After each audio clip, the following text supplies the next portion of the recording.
Sasa Mungu mikono yote ni ya kwake. Kwa Mungu anapomruhusu shetani akupige, anaporuhusu wachawi wakuloge, anaporuhusu mwizi akuibie, anaporuhusu chochote kibaya kikupate, tatizo sio kile kinachokupata. Tatizo ni wewe ndio umefungua mageti na milango cha Mungu akutandike. Bwana Yesu asifiwe. Sisi wote hapa tuna watoto. Hivi mtoto wako nani simwahi kuwapiga watoto wenu wakikosea? Kwani wakati tunampiga ile mtoto wako ulikuwa na lengo la kumuua? Lengo lako ni nini? Arudi kwenye mstari. Sasa the same, Mungu anaporuhusu mapigo, anataka urudi ukae kwenye mstari. Tutakaje kwenye mstari ni kwa sisi kutambua kwamba tumekosea, sisi na baba zetu. Bwana Yesu asifiwe. Leo tutakuwa na maombi ya tofauti kidogo. Hatutaomba kijumla tu. Kila mmoja atakuwa na muda wake binafsi. Ukikaa huko nje, ukikaa hapa ndani, kokote, lakini natamani kila mmoja umuonyeshe Mungu juu ya kuchoka kwako katika hayo unayopitia. Muonyeshe Mungu juu ya magonjwa yanayokutesa. Muonyeshe Mungu juu ya umaskini unaokuumiza. Muonyeshe Mungu juu ya kile unachokipitia kigumu kwenye maisha yako. Mungu hajakiona, nataka umuonyeshe kione. Sasa sio kwamba Mungu haoni. Mungu anaona, ila nataka wewe useme. Yesu asifiwe. Sisi ukitoka shuleni zamani, unaweza ukafika pale nyumbani. Kitu cha kwanza mtoto akifika kutoka shule, kitu cha kwanza anajua chakula kinakaa wapi. Sasa kienda pale ambapo chakula hakipo, cha kwanza, mama umeniwekea wapi chakula? Si ndivyo unafanya? Maanake mama aseme kama pale ambapo kinakuwepo hakipo, maana aseme umeweka wapi. Mama mwambie mtoto, nenda kwenye sufuria fulani, nenda kabatini eneo fulani kachukue. Lakini lazima wewe uonyeshe uhitaji. Amen. Iko hivi, tumetokana familia tofauti. Tumezaliwa kwenye koo tofauti. Kila watu tukigeneralize, tukiomba kwa ujumla wake, kwa Mungu naomba uturehemu, nitashindwa kujielezea kwa Mungu juu ya kila ambacho kinausibu kwa wewe. Nitashindwa kujielezea juu ya kila ambacho ninyi unakifahamu kwenye familia yenu kuwa mnafanya kitu. Amen. Narejea kile Mungu alisema nami. Akasema hivi, naomba rehema dakika 2. Akasema mnashukuru dakika 8. Akasema mnaomba juu ya matatizo yenu dakika 50. Akauliza swali, mnamwabudu Mungu yupi? Yaani wewe kila ukihitaji unaomba Mungu akuponye. Unaomba Mungu akupe mtaji. Unaomba Mungu aitengeneze ndoa yako. Unaomba Mungu akupe mtoto. Unaomba Mungu akufanye hivi. Yaani tunakuwa ni omba. Sasa usiwe omba mbele za Mungu. Sisi omba, sisi sio akina Matonya. Si yuko si alikufa. Sasa sisi sio akina Matonya. Si natakiwa tuombe, sio tuombe. Unajua kuomba hakunaga utaratibu. Kuomba maana unakijua unachokifanya. Amen. Sasa nataka kumwambia Mungu, Unanichua nilipozaliwa. Baba yangu na mama yangu nawajua, na baba zao nawajua, na babu zao nawajua. Mimi nimezaliwa niko hivi, nikajikuta niko hivi nilivyo. Nimejikuta niko kwenye ukoo huu. Sikuwahi kukuomba Mungu kwamba mimi nizaliwe kwenye ukoo wa kina Kabuka. Nikajikuta niko kwenye ukoo wa kina Kabuka. Sasa Mungu wewe umeridhia nizaliwe kwenye ukoo huu. Ukoo huu unaujua, maisha yao unayajua, misingi yao unaijua. Walitoa sadaka kwa nani? Kwa Mungu yupi? Ndio nikwambie siri moja. Msingi wa ukoo wenu yuko aliyesimama akautengeneza ukoo wenu, kwa ukajikuta huko kwenye ukoo huu, lakini yuko alianzisha. Sasa Mungu ana concentrate sana kwa kumwangalia yule alianzisha.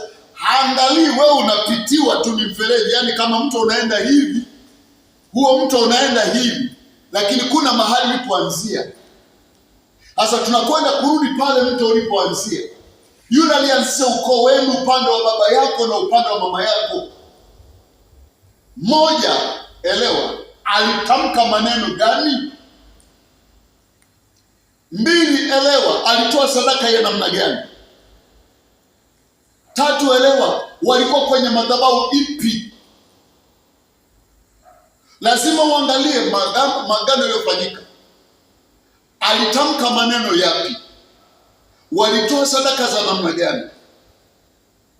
Sasa unaposema Mungu naomba unirehemu mimi, ruhusu damu ya Yesu Kristo na iwe sadaka halisi ya kubadilisha kile baba zetu walifanya. Amen. Kuna familia zingine, kwenye familia zenu unakuta kuna vifo vya mapema, watu wanakufa kabla ya wakati wao. Kuna wengine kwenye familia zenu watu hawaolewaki. Yaani hiyo ndio nature inapita hivyo.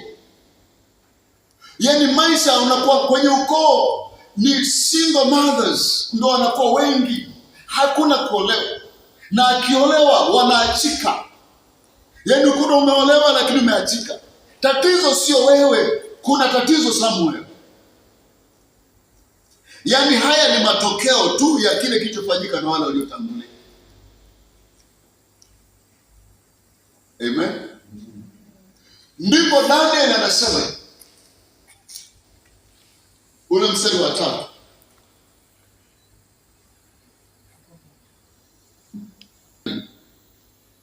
Turudi pale kwa Daniel.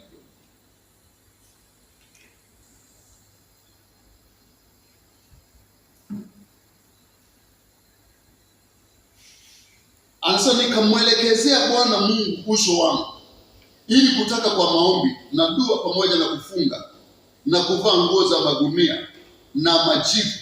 Yote hii anajinyenyekesha kwa Mungu wake.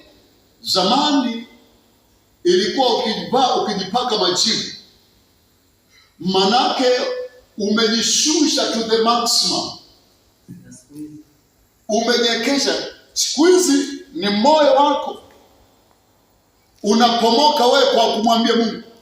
Ndio maana anasema kuna kitu kinaitwa machozi.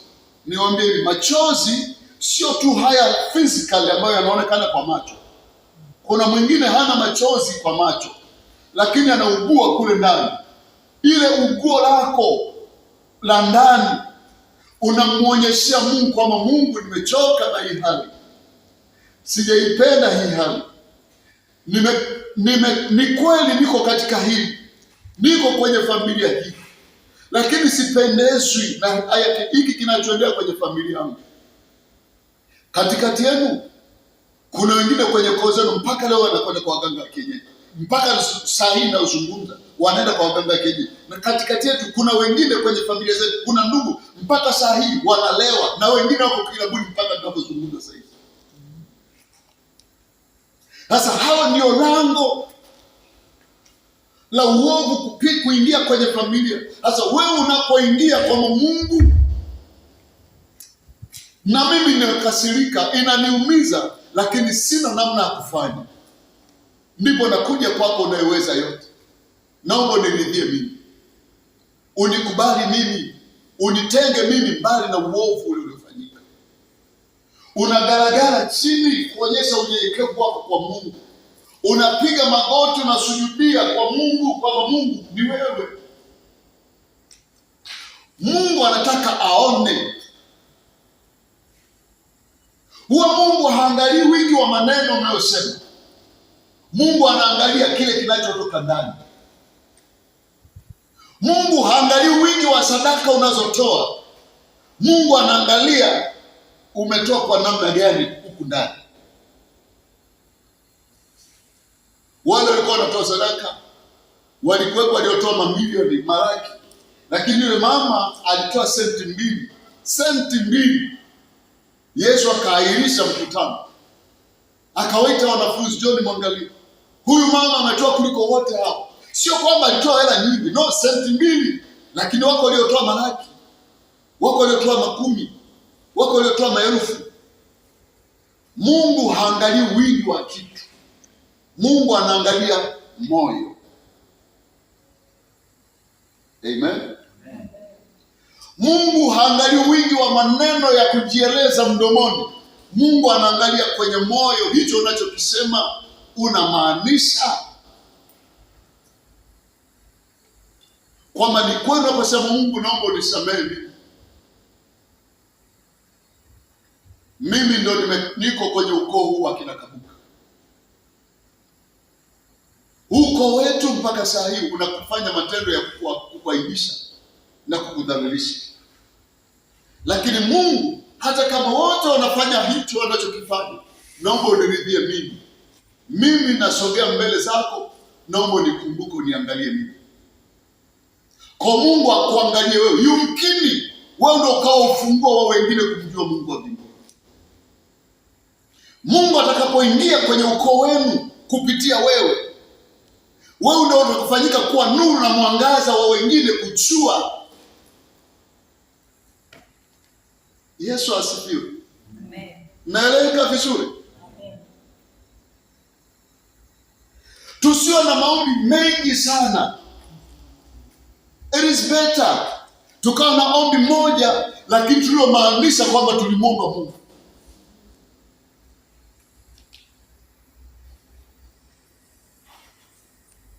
Na saa zingine Mungu haangalii. Unajua iko hivi, kile kitendo cha wewe kuacha kitanda, kuacha godoro lako kuja hapa ni maombi tosha. Mungu ameiona imani yako. Zile hatua zako ni countable, zimehesabika. Yaani tangu ulipokuwa unatoa mguu nyumbani kwako kuja kwamba naenda kanisani, yale zile hatua za miguu yako zimehesabika na utazikuta. Yesu asifiwe. Utazikuta zimehesabika. Yaani unapokanyagia kutoka nyumbani kuja kanisani, kutoka nyumbani kuja kanisani, kutoka au kokote unakokwenda kwa ajili ya kufanya kazi ya Mungu, hatua zako zote zitakuwa countable, zinahesabika. Yesu asifiwe. Amen. Sasa itakuja, ndipo Mungu alisema hivi, nitatoa kitambaa changu, tafuta machozi. Machozi yako ya sasa ni ya maana kuliko machozi ya baba yako au mama yako akifa, ukilia wakati amekufa. Machozi ya leo ni ya maana kuliko unavyofikiri. Kwa nini? Kwa sababu machozi unayolia leo yanaweza kuponya watoto wako na vizazi vyako. Lakini machozi utakayolia wakati mama yako au baba yako au ndugu yako amekufa hayana maana. Utalia tu ni kwa ajili ya uchungu na huzuni na maumivu ya moyo. Lakini ya leo ni ya maana sana, kwa sababu haya machozi yanatumika na Mungu kwenda kuitakasa familia yako na ukoo wako na wewe mwenyewe. Mungu wetu asifiwe. Amen. Kwa Mungu